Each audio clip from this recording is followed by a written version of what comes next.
গুরুত্বপূর্ণ চাকরির খবর আছে, যেটা হচ্ছে আমাদের রাজ্য পুলিশে কিন্তু 11,749 জন কনস্টেবল নেওয়া হবে।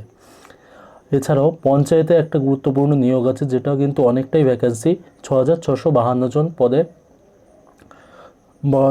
পদে চাকরির নাম রেজিস্ট্রেশন কিন্তু শুরু হয়ে গেছে। আচ্ছা, এর পরবর্তী আমরা দেখব একটা গুরুত্বপূর্ণ রাজ্য পুলিশের সাব ইন্সপেক্টর পদে কতজন আছে। রাজ্য পুলিশের সাব ইন্সপেক্টর পদে কিন্তু 464 জনকে নেওয়া হচ্ছে। রেলের পরীক্ষায় আমরা দেখি রেলে 9,144 জন টেকনিশিয়ান পদে লোক নেওয়া হবে।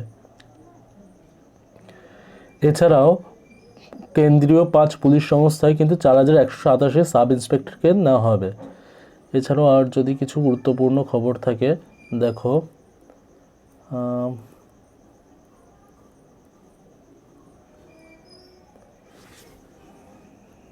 নেই মনে হচ্ছে।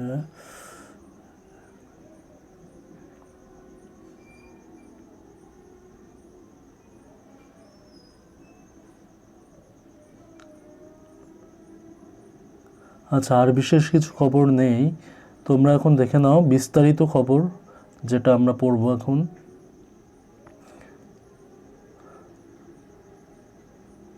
রাজ্য পুলিশে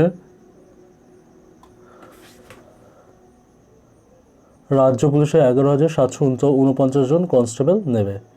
ঠিক আছে, এটা দেখে নাও। রঞ্জিত ঘোষ হচ্ছে পুলিশে, এখানে হচ্ছে মোট পদ হচ্ছে 11,750 জন, শূন্য পদ হচ্ছে 11,749টা। আবেদনকারী করতে যোগ্যতার বয়স হতে হবে 18 থেকে 30-এর মধ্যে, বয়স হতে হবে 1/1/2024 অনুযায়ী। এরপরে আমরা দেখে নেব পঞ্চায়েতে 6,652 জন লোক নিচ্ছে, তার জন্য কিন্তু রেজিস্ট্রেশনও শুরু হয়ে গেছে। দেখি বিশেষ কিছু বিস্তারিত। রাজ্যের অনলাইন নাম রেজিস্ট্রেশন পঞ্চায়েত দপ্তরে group D peon, data entry operator, lower division assistant, গ্রাম পঞ্চায়েত কর্মী, নির্মাণ সহায়ক, secretary assistant, cashier, accounts clerk, executive assistant, stenographer, clerk typist, panchayat সমিতি পিওন, ব্লক ইনফরমেশন অফিসার ইত্যাদি পদে কিন্তু 6,652 জন শূন্য পদের জন্য প্রোফাইল সম্পন্ন করার প্রক্রিয়া শুরু হয়েছে। নতুন কোনো দপ্তরে দরখাস্ত করতে হলে প্রথমে ওয়ান টাইম রেজিস্ট্রেশন করতে হয়, তখন মোবাইল নম্বর ও ইমেল আইডি দিয়ে, জন্ম তারিখ দিয়ে, ঠিকানা ইত্যাদি দিয়ে নাম রেজিস্ট্রেশন করতে হয়। এখন এই প্রক্রিয়া শুরু হয়েছে। নাম রেজিস্ট্রেশন করার পর ইউজার আইডি আর পাসওয়ার্ড দিয়ে কিন্তু লগ ইন করে তোমাদের এই ফর্ম ফিল আপটা করতে হবে। ঠিক আছে। আচ্ছা, নেক্সট আমরা দেখব পুলিশে কিন্তু রাজ্য পুলিশে 464টি সাব ইন্সপেক্টর নেওয়া হবে। পশ্চিমবঙ্গ পুলিশের সাব ইন্সপেক্টর আনআর্মড এবং sub inspector arm, lady sub inspector unarmed 464 জন ছেলেমেয়ে নেওয়া হচ্ছে। যে কোনো শাখার গ্রাজুয়েট ছেলেমেয়েরা 1/1/2024 অনুযায়ী 20 থেকে 30 বছরের মধ্যে বয়স থাকলে কিন্তু আবেদন করতে পারবে।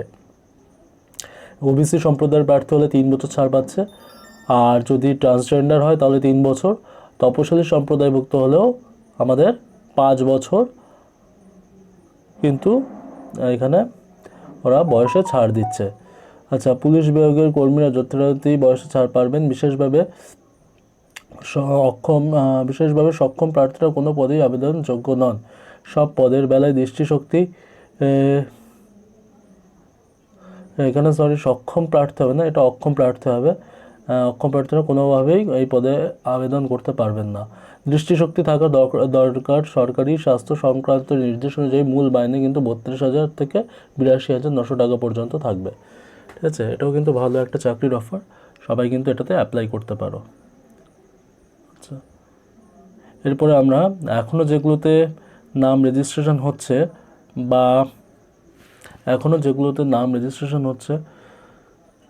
সেগুলো আমরা দেখে নেবো এখন কোন কোন ফর্ম ফিল আপ চলছে। আমরা একটা দেখে নেই এখন আপাতত, দেখে নেই।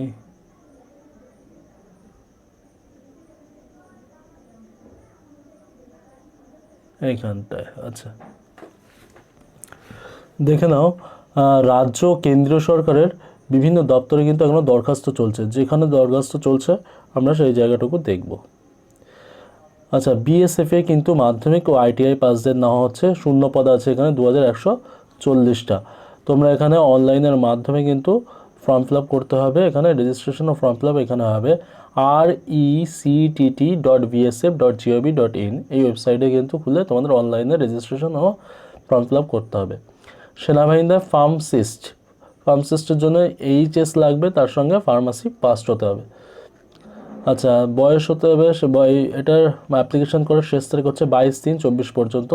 আর তোমরা এই ওয়েবসাইটে ঢুকেই কিন্তু user ID registration user ID password দিয়ে লগ ইন করে তোমাদের এখানে অ্যাকাউন্ট তৈরি করে তারপরে কিন্তু এখান থেকে ফর্ম ফিল আপ করতে হবে। সেনাবাহিনীতে নার্সিং অ্যাসিস্ট্যান্ট নেওয়া হচ্ছে, এর জন্য যোগ্যতা কী দরকার? HS pass. এটাও 22/3/24 পর্যন্ত কিন্তু ফর্ম ফিল আপ চলবে। Join India army nic.in। সেনাবাহিনীতে অগ্নিবীর স্কিম তোমরা আগেই পড়েছো, যে একটা চুক্তিভিত্তিক সেনাকর্মী। 8 পাস, মাধ্যমিক ও এইচএস এই 3টে লেভেলে কিন্তু এরা যোগ্যতায় কিন্তু অগ্নিবীর হতে পারবে। শেষ তারিখ হচ্ছে 22/3/24। এর জন্যও কিন্তু তোমাদের এই ওয়েবসাইটটা ওপেন করে এখানে কিন্তু রেজিস্ট্রেশন করতে হবে, joinindiaarmy.nic.in। রেলওয়ে প্রোটেকশন ফোর্স মানে আরপিএফে কিন্তু কনস্টেবল সাব ইন্সপেক্টর পদে লোক নেবে। HS pass 4660টা। 15 এপ্রিল থেকে কিন্তু শুরু হয়ে যাবে, শেষ হবে 14/5। আচ্ছা, যে কোনো সংশ্লিষ্ট রেল রিক্রুটমেন্ট বোর্ড বা আরআরবি থেকে তোমরা এই নোটিশ পেয়ে যাবে। আর সেখানে যে কোনো আরআরবি, ধরো কলকাতা আরআরবি থেকে আরপিএফের যা কলকাতা এরিয়া ওয়াইজ বা জোনাল ওয়াইজ যেগুলো আছে আরআরবি, তোমরা সেখানে ঢুকে কিন্তু সেই জোন অনুযায়ী কিন্তু তোমরা ফর্ম ফিল আপ করতে পারবে। তারপরে দেখে নিই,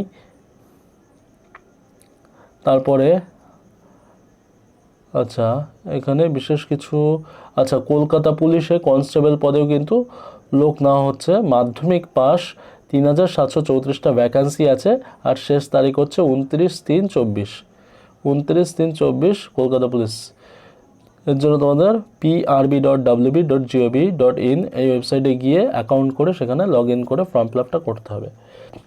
স্টাফ সিলেকশন ফেজ 12-এর পরীক্ষা কেন্দ্রীয় এসএসসি এই পরীক্ষাটা নিয়ে থাকে। যে কোনো ক্লার্ক, অ্যাসিস্ট্যান্ট শিক্ষক, স্টোর কিপার 2049টা ভ্যাকেন্সি আছে, কিন্তু এর ডেট হয়তো শেষ হয়ে গেছে। 18/2 হবে এটা, 3 দেওয়া আছে এখানে, 2-এ শেষ হয়ে গেছে।